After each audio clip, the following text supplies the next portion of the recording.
All right, what's up, everybody? This is Coach CJ with the Plugged In Podcast. Man, we had a good first start to the second season, and just when you thought it couldn't get any bigger, I brought the biggest in here, man. Big Fru, Jeff FRUSTER, former Daniel High School head football coach, former just trendsetter. And I still say trendsetter, right? Right. 3-time state champion. Yeah. Right? In one sport.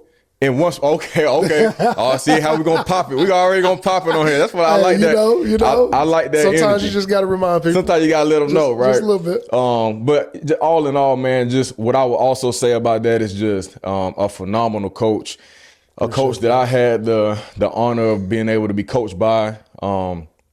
In several different capacities, football, but not only that, but track and field, but in everything that you encompass as a father that I see, just working with your athletes, working with your son. I'm always in awe of the things that you've accomplished, man. Thank you, sir. I appreciate you, and again, I appreciate you coming on, man. So, do we get to talk about some of my experiences with you in the past? We can start as long as it got all my highlights in it. Right? Yes, I wouldn't do anything. No, as long as it got my highlights in it, because absolutely. When I first came over there, I was came over to Daniel. I was trying to get I was trying to learn the culture, right? Y'all weren't having some stuff that I was on, right? No, I'm just playing. So I had to get right with y'all. That's right. But for sure, we can reminisce about that to start off with, man. And I think it's important that your audience know just how an incredible athlete you were and how credible your story was, and how that credible story kind of leads into what I was able to accomplish with not just you, but many athletes like you, because of certain elements that exist in these athletes and what we're able to accomplish together. So, I just thought that was, a fun way to kind of start things off is, talking about how I remember you as an athlete at Seneca High School, and how you had kind of come on the scene very early in your career. Very, very notable, you and so many others, but you probably stood out the most because of how young you were and how much potential existed there. And I just remember, that feeling of envy. Man, just think about what I could be with somebody like that. And just so happens, that we ended up together, and what you did in that pit. I think back to all the conversations we would have at state championships as you were going through third and fourth and fifth attempts, and hey, what do you think about this? And me just thinking about, and not being able to tell you at the time, but just being like, man, I'm so appreciative to be in a space where I can just appreciate my athletes not only being great, but wanting to be great. So those are just some of the things that I remember about you. There will be more, so you'll have to bear with me. Yeah, man. One thing I would say about our player to coach relationship, man, was that I was fortunate to have you in both capacities, football and track and field. And I think one thing that you also allow me to be comfortable with is still having that dog mentality on the track, right? Because in football, we know it's a lot more. It's a physical sport. It's aggressive, but then you can start having the mental capacity of that aggression, right? And being able to start kind of thinking that way. And I just remember us having very few athletes going to state or whatever, but we like, look, hey, if we don't win this thing, we could end up getting runner-up with 4 or 5 athletes, kids, right? That's right. But I think that was our mentality always going into whether it was a coach's classic, region meet, upper state. Like, look, let's do it, right? I mean, and I think collectively we all wanted to be great. And in the midst of that, we accomplished a lot of individual accolades, like Big Newt, man, and Vaughn, throwing, and then you had some of the younger guys that were coming on, and we literally Chris Turner, right? Absolutely. Right, Chris Turner, man, 2 years in a row. Yeah, we had some dogs on that team, and it was just, I think all of it stemmed from us all playing football, right? You know what I mean? All of us playing football, so. taking that, I want to segue into like what an incredible segue. Right, I was thinking into the segue, right? So, we talk about athletes not generalizing their athleticism anymore, right? And when we play, just like I said, the 4 guys that I named, 4 or 5 guys that were on that team, we all play football, right? And then probably 2 or 3 from those teams, we play basketball. Yep. And so there just wasn't a thing about picking one sport. And I know that there are still some great athletes that are doing that. But now more than ever, you're starting to see athletes specializing. And what are you special in at this point? Because I'm looking at y'all. Point. I'm looking at athletes like, okay, what you specializing in something that you have no certainty of what you're gonna look like at the next level. Correct. Right. So what's your idea of that, and how do you approach that as a coach? Well, it's like we had kind of mentioned earlier today while we were talking. I've always been one to encourage an athlete to do multiple sports, because I've always been under the understanding that if an athlete was capable of helping you in a large scale in one sport, then they're probably good enough to contribute in other ways to many more other sports. On top of the fact that I've always been a big fan of cross training. I think that there are some movements that you're going to learn in baseball that don't naturally apply themselves to football, but it's going to make you a better athlete. Yes, go play baseball and learn quick twitch and learn how to react on the run and have to think fast, because that's only going to make you a more capable athlete when you get in dire situations. For sure. Go run track, because I've never seen an athlete get worse by being faster. Right. I've never seen an athlete get worse by being stronger. So when you skip out on these elements, you're really cheating yourself. And yes, you may not be the most avid track fan or be a notable athlete within that sport, but that does not mean that you're not getting better. Right. And all this is this is a battle with yourself. That's what sports are. That's what they present. You are in a battle with yourself, and you are trying to create a better version of yourself than what existed just yesterday. Right. You want to be a better version of yourself than you were just yesterday, because the true competition lies between you and yourself as an athlete. It is not always with the person on the other end of a court or a field or something of that matter. You are truly competing with yourself to try to create the best you that you can be, because that's going to give you a competitive edge. Right. And you said something that stuck out to me and reminded me of a quote or a saying that a coach I had at Clemson would say. But you mentioned that nothing's going to hurt with you getting faster, right? And I remember Coach Hobby at Clemson, man, he would always say, man, speed never has a bad day. I'm telling you, that's a good one. If you can, because, when I first started playing, when I first got on after I walked on from the track team, and I was trying to find my way on the football on the field, and it's Division I, so you're trying to figure out, like, look, am I going to be able to tote the pill? Am I going to be bandit? Am I like, what am I going to do, right? And he always used to say, play fast. Yeah. Right? Play fast, because speed never has a bad day. And that stuck with me, man. So everything that I did, whether it was special teams, whether it was like literally running down, like being the first on kickoff, literally, like even if we going through walkthrough, or going through just like shell practice, I'm flying down the field, right? Because speed sticks out on the on the film. And what's crazy is there's a lot of ways to say that. I would always tell my teams, effort shows on film. Yep. And so I didn't necessarily speak to speed, because there were times where we lacked that. Right. But effort's something that's going to show up no matter what. And so, we would have film sessions dedicated to me just praising kids who were showing great effort. Right. Not that they were doing anything especially good or bad, but they were just showing me exceptional effort, because I wanted a team full of kids who were willing to give great effort all the time. Because if you're willing to do that, more often than not, you're probably going to find yourselves on the other end of something good happening. Exactly. But I can't teach effort. I can't coach effort. That's something that's, once again, between you and you. And I'm a firm believer in the constant battle between who you want to be and who you'll accept being. Exactly. You know what I mean? Exactly. And so Exactly. I want that constant battle between those two people to be occurring so that I can get the best out of you and you'll give me your best effort. So I'm a huge effort coach. For sure. And I think that, that also speaks to the next level because, we talked about earlier before we even started filming, just the idea of potential and upside. Have you ever experienced coaches at the next level contact you or be interested in an athlete because they may not have the best skill set at that point, but they're just sticking out on the film?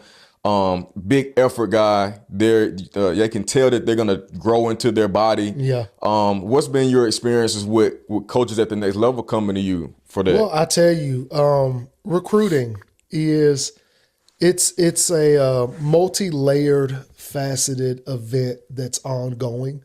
I think the way that my parents maybe understood it, or even people of my age now understood it, I think that has changed just a little bit. Recruiting's still going to be vastly, based around intangibles. Because there's certain things you kind of need, if you're fast, that's going to show up on film. If you're a large athlete at your age, that's obviously going to show up on film. And then they'll move on to things like skill set, how you produce at the level that you are, what's the level of competition. But I think one of the bigger things is this concept of sight unseen that has kind of gotten away from us now. So it used to be that if you were just a highly talented athlete and majority of the people around you knew you were well recognized within your state, opportunities would be afforded to you, whether they knew of you or not. And there's still some of that, but not on a grand scale. And so now what athletes are starting to realize is that, I've heard coaches tell me all the time, we're not offering until they touch campus. Because they're trying to eliminate the sight unseen. They don't want to offer a kid and then have them show up at the campus and decide, I can't make it here. Because then that looks bad on both parties, right? And so a lot more traveling is happening now. Myself with a senior son, I'm going through it as well. But these coaches really want to see you on campus. They want to see how you react to their teams. They want to meet you. They want to meet your parents. They want to make some snap judgments, which kind of comes with the territory. But they want to make some snap judgments, and they really just want to take advantage of the small time that they have to figure out who you are as an athlete and if you project well within their program. Right, man. That's interesting that you said that. I want to kind of ask a question about just the coach to coach relationship from where you were to the coaches at the next level. What has been some deal breakers from a recruiting standpoint that you've experienced in that capacity? You know what I mean? As far as like, it could be skill set, it could be that they haven't had enough reps, they don't seem durable enough. Like, what are some things that you've experienced in that realm? Well, I think, as a head coach, you definitely, there's a lot of things you got to consider when it comes to recruiting and recruiting platforms. You have to consider who you're putting out there that's going to represent your team because, like I know, every parent wants their child to be at least exposed. And I felt like we did a great job of that.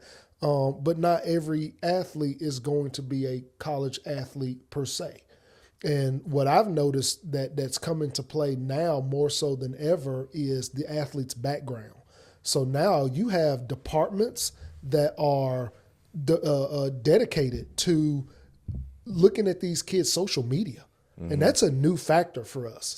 So that's something that we've had to educate athletes on as well, is the fact that these big time schools, they will now come and research a kid's IG, his Twitter, what have you, whatever they have, and try to determine whether or not this kid is going to be an asset or a problem for our program. And so that's a new nuance that a lot of people aren't necessarily ready for. I mean, something just as simple as your name, you wouldn't think would mean a whole lot, but they're now researching, if you got too many dollar signs in your name, that could be an issue, or we can't even afford him. Correct. Next. We can't do that. Yeah. or the fact that you don't use your name at all. Right. And it's just as simple as a nickname. Again, it's not always a deal breaker, but it's something that these colleges pay attention to. Right, because I'm thinking about something like that as being case to case, right? And that goes about culture of the school, because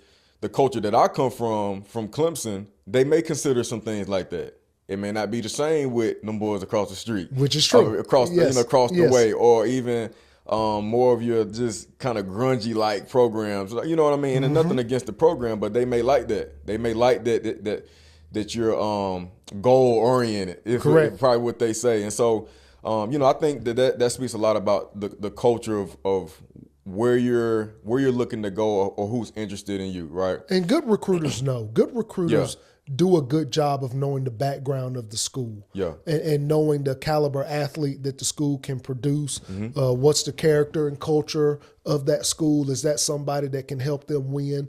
Because at the end of the day, you still need some kids that can help you win. I mean, don't get me wrong, intangibles play a part. Yeah, they got to be big, they got to be fast, they got to lift the house. But at some point, you need somebody that knows how to win, so that they can help galvanize and lead those that you currently have. Gotcha. I saw something on Twitter the other day. A coach said, if he can't start for you, what makes you think he can start for us?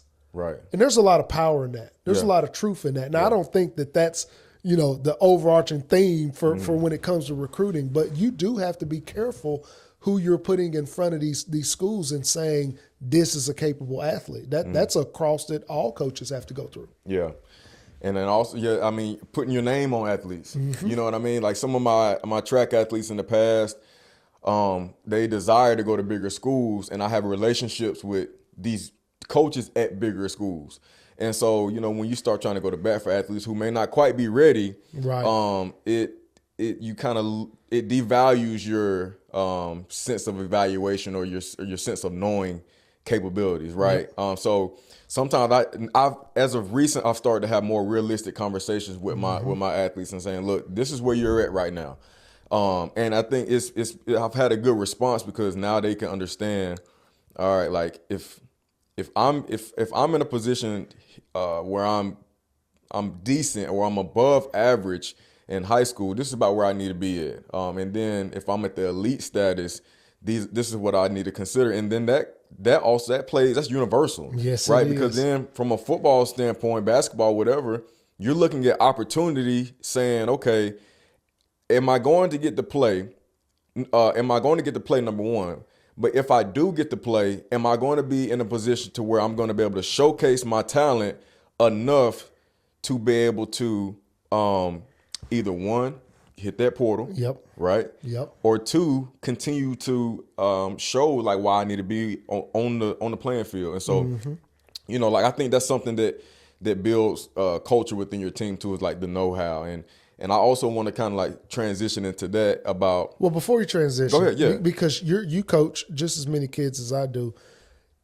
Is that truly a new phenomenon, or do we just have avenues to give it more coverage than we have in the past? Is it a new phenomenon that all kids want to be D1 athletes? I would argue that it's probably not. I just think that we have more avenues to give that concept more coverage, more so now than we ever have. But I think all kids have always kind of dreamed of that upper echelon or right. competing at that highest level, and not understanding that I've always been under the mindset that football is football, no matter what level, no matter where you play it. College football is college football, and as long as you have that approach, you're going to take something away from your 4 or 5 year experience there. Right. You're going to come back with something credible that's going to help you in life. Yeah. But when you're 16 and you're kind of a guy at your school, you're not thinking of that Division II opportunity as something that's valuable, right. or something that it should be taken advantage of. You're a big fish in a small pond. Yep. You feel like you should swim with big fishes, but you don't always understand what exists Right. in that water, in that pond. And life is going to happen because I remember, obviously,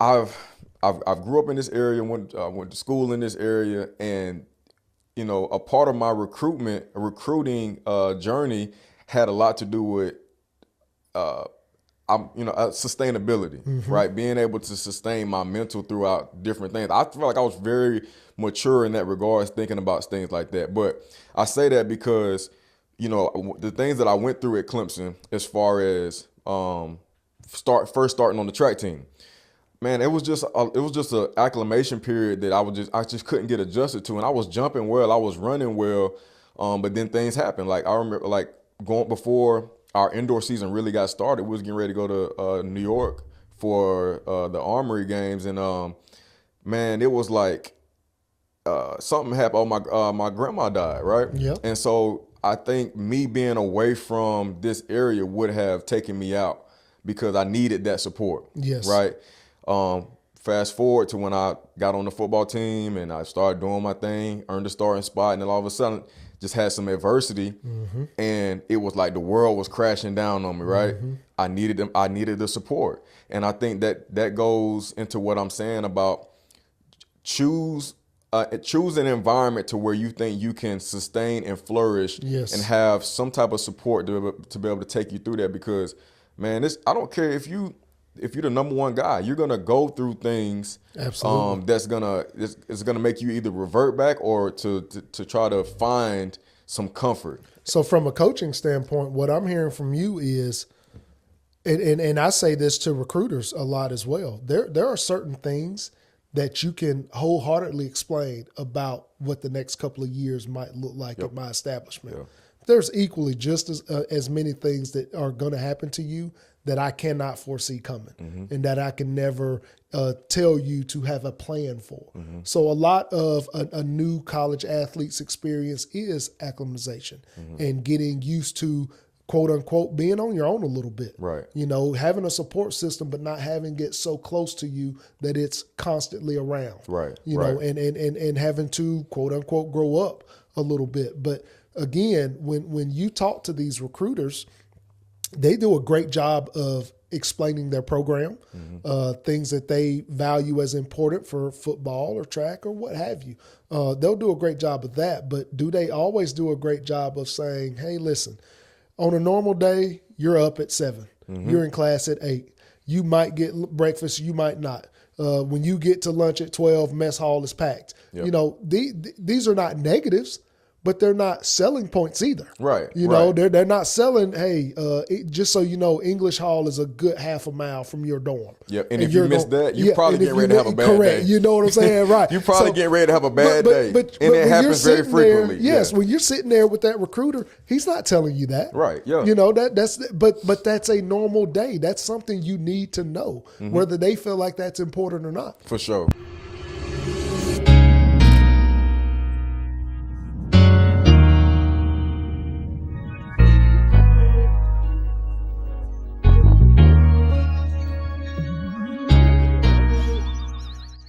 So now I do want to transition into just culture building, because I think that's one thing that I've had to learn and acquire the skill set of doing, is building a true culture within a organization, but also two independent programs. So primarily, I work with our track team. We have several different programs and coaches, but I am the coach of our track team. And just building a culture of so many different things has been tough, because you have athletes from all different parts of the upstate, right? They come from different backgrounds, different financial situations, so their goals are different. And so I want you to talk about how you were able to develop a culture at Daniel that was sustainable, right? And that you said, okay, look, this is what we're going to do. This is what we're not going to do, because you had, man, it is what it is. You had a lot of success. And it wasn't quick success, but I think what happened is like once it caught fire, bro, it was like, man, the community was on deck with that. Like the faculty and staff, the players, like everyone, like me hearing about it, like from where I was at, like everything started rolling. So talk about some culture building ideas that you have that is like non-negotiable. This got to happen. Yeah, I think competition's probably number one on my list. It's hard to better yourself when you're not already accustomed to competing at a high level on a day-to-day basis. It's got to become routine. So competition's a big one. For me personally, just knowing my background, obviously being an alum, obviously being a part of some championship runs as a student, and also being a teacher for 20 years at Daniel High School, teachers are the best borrowers in the world. We'll take something and rebrand it, so to speak, and make it our own, knowing that it's not ours. And it's in the teaching profession, it's accepted and it's encouraged. And I don't think coaching's that different. So you'll see elements of my coaching or how I explain my program that have a lot to do with either former coaches that I've had or coaches that I still have great relationships with that I consider mentors. But at the heart of what was, and still very much is in a lot of ways, the Daniel football program is competition and belief. I used to put the word believe up around my office all the time because I just felt like if we're going to achieve something as a collective, I need to have seen it first. Like I got to believe that I'm capable of doing that. I gotta start with the end in mind. I have to have envisioned me and this team sitting on top of this podium at the top of our profession and saying we can do it because everybody's got to have motivating factors. Right. It's going to be hard to achieve anything or go to work when you don't have something that's consistently pushing you. My constant was that I wanted to prove that I was capable of leading a team in that arena. I helped lead a team there as a player, and I wanted to prove that I was capable of leading a team as a coach.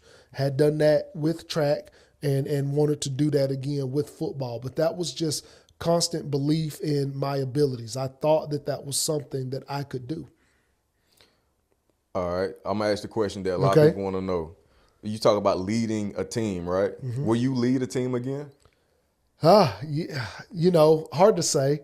I definitely have a passion for coaching. I think I figured that out in the few short months that I've been free.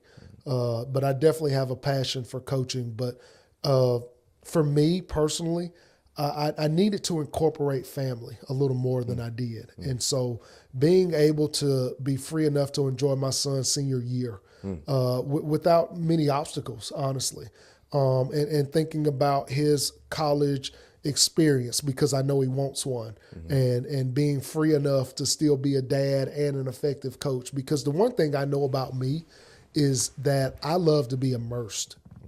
So if I'm coaching, that's what I'm doing. You in it? Yes, I'm not doing anything else. There's going to be very little Saturday picnics because dad's on film. Right. Rightfully so. Yeah, dad's trying to figure because once again, when we talk about the person that I am, I want to win. I'm not doing this for fun. This is not a hobby. I'm here to try to win games, and that becomes almost your sole purpose. Is I'm trying to win, and so a lot of things can be forgiven when you win. Not as much as forgiven when you're not. Right. And so if winning wasn't important, we wouldn't have scoreboards. All right, we took a quick little break, man, but I wanted to we've been talking about culture, right? And one thing that that I've always said, and that we just talked about is certain places just don't have the same culture as Daniel, and I think that dictates a lot about what their success looks like. When I moved from Seneca to Daniel, the culture was completely different.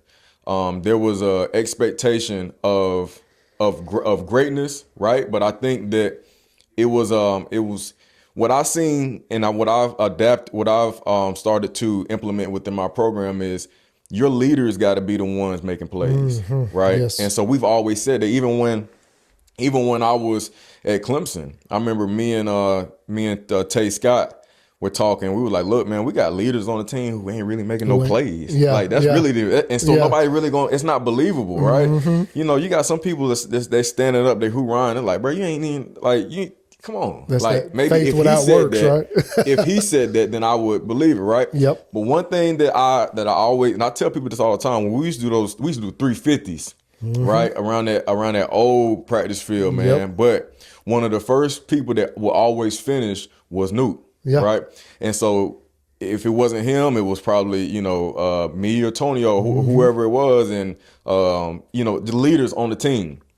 That is so important because, when you start getting deep into those playoffs, that's who's going to take you through it. Yep. That's who's going to be able to bring you to the other side. And so I want you to talk about some of the best leaders that you were able to coach, right? And like I said, I know you.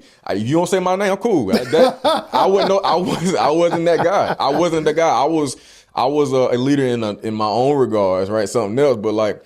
We had some great leaders that I played with, but also through your years of coaching, who jumps off the out your head right now? Let me answer the first part of the question. I think as coaches, you have to be aware of where you are and the history that exists where you are. Mm-hmm. So when you say, the difference in environment from where you were to where you came to, what I hear is something that had been established well before some of the more well-known people.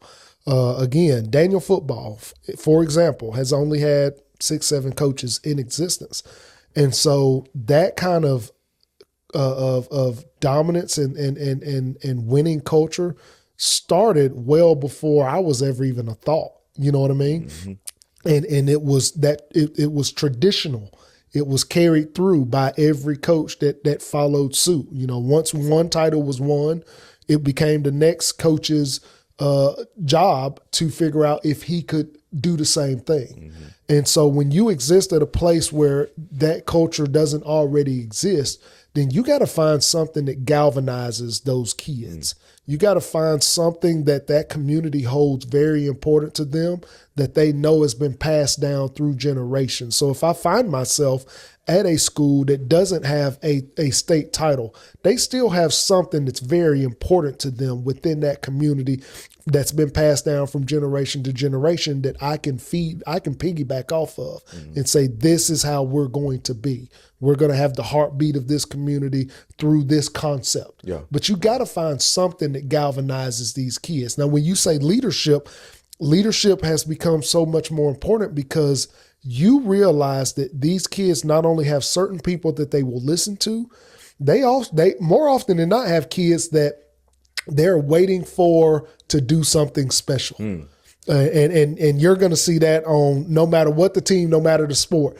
Everybody's got that one kid that they're kind of like, hey, if things start to go bad, he'll save us. Yeah. Because that's who he is. Yeah. He's capable of doing that. He's shown us that he'll do that. And that becomes a handicap almost to the kid that they're talking about because now he's got to operate under the notion of if things don't go right, it's up to me, not necessarily fair to that kid. Right. And especially considering they didn't ask for that type of attention, but it's forced on them. So you got to find ways to encourage and develop leadership at multiple levels. I mean, I've had a leadership council at Daniel for years where we were trying to help kids who were already established leaders and kids that we wanted to become great leaders.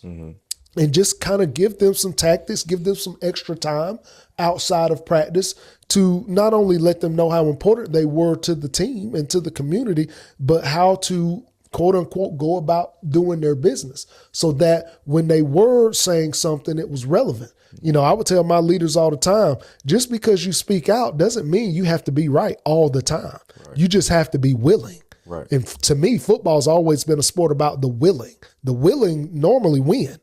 Because you're willing to sacrifice, you're willing to give up something that you wanted to do for the greater good. But football's always, to me, come down to the willing. If you're willing, you're probably going to be prosperous. If you're not very willing, you're probably going to be very average. Yep. And so I think training your leaders to be what you need them to be for your team is something that all coaches should be privy to. And something that they should be trying to develop. Listen, if you don't know who they are, ask the kids. They'll tell you. They'll tell you who the leaders are on the team. Right. And then you got to figure out how you're going to help them lead, because they're already leading, whether you want them to or not. Right. You got to determine how you're going to help them lead. How are you going to develop them to be the people that you need for the kids that you don't have? You said I wouldn't necessarily pick you as one of mine. How could I not? During those track seasons, how could I not? Because I got every jumper at the pit waiting for CJ to bust a 24, because they know once we bust a 24, we going home. We out of here. We win. Yeah. So that type of leadership you may not have paid a lot of attention to, but everybody there is watching you, waiting for 10 points so that we can call ourselves winner. That's leadership, whether I picked you or not. Right. I love that, man. And I just, like I said, a lot of my good memories from school just come from the locker room, from Clemson. I mean, from Daniel, and the playoff, man, the playoff runs, man, back then. And I may just be biased. I am, right. Them playoff runs from Singleton Field, they were just hitting different, man. Like it was you're not wrong. It's right. different. It was just hitting a little different, man. I think it was just because there was so much history on that field, right? Yes. And so, like, right now it's still growing, right? It but is. I think that man, when we used to get to the top of that hill and that lion was up there, and the first time I did it, I was like, okay, bet. I see what all the hype is about. But man, it used to get cold, boy. We used to, and then Chester, man. It was like, man, we always used to run into Chester, man. It was just a situation, man. We couldn't. Them boys was hitting, man. And Tony McNeil, he came down there, and then they had a running back, man. What was that running back name? Oh, back what then? was his name? Pendergrass. Pendergrass. Yes, Pendergrass. Man, that boy was tough, man. I talked to Coach Floyd a lot, their head coach, and he has also done a great job of just feeding into that community's expectation. They don't think that those boys are going to be world beaters every year, but that community hangs its hat on being tough. Just being tough-nosed kids. And then they brought that band. They used to bring that band down there, man. Yes. And we didn't know what was going on, Well, man. number one, they were waiting at the bottom of a hill for you every time you played at their place. Like, man, why so that's intimidating enough. It's like, right? man, there's pressure already. Yes. All right, bet. But we had them pressure boys too, though, man. We had Grungy, man, Botchway, man, Dewan, man, just like, we with it too. Absolutely. You know what I mean? I think just a lot of the culture, like you said, a lot of what is established right now has been built, passed down. That's been built and passed so down. Y'all boys at Daniel, man, y'all doing a lot of stuff that we, you get to take ownership for that. Absolutely, man. Y'all welcome, man. But either way, man, I just want to thank you, man, for number one, being a great coach to me, right? Because a lot of things I've taken from you. I've taken from the school and the teams that I've been on that you've led. And then also, man, we've kept in contact. Absolutely. Right? There's been some it's relationship business. Right, yeah, for sure. And so, I'm at a point now where some things that have gotten to at a good state. So if you go back and lead a team, come get me. I got you. Come get me. Because I wasn't ready. Absolutely. I wasn't ready the first time you hollered at me. Yes, sir. You come back and lead a team, come get me, man. We'll make it happen. Again, I've always been told, find people first. Right. You can figure out jobs later. Find people first. For sure. Take time with your hires. Know exactly what you're getting and who you're getting it from. But that part is where I think gets lost on a lot of coaches. He's the best position coach I've ever heard of. Yes, but who is he as a person? Because we got to coexist. Yeah. And hopefully we're coexisting for a long time, because I want to play in December. Yeah. So we're going to have to coexist for a couple months. I need to make sure that the people that I get, they work together. Because if they work together, everything else is kind of a byproduct. It's going to be magic. Yeah. But you'll get a phone call. We'll talk. That's off script, man. But again, I appreciate you, man. Yes, sir, man. Again, Appreciate it's you. always love, man. Absolutely.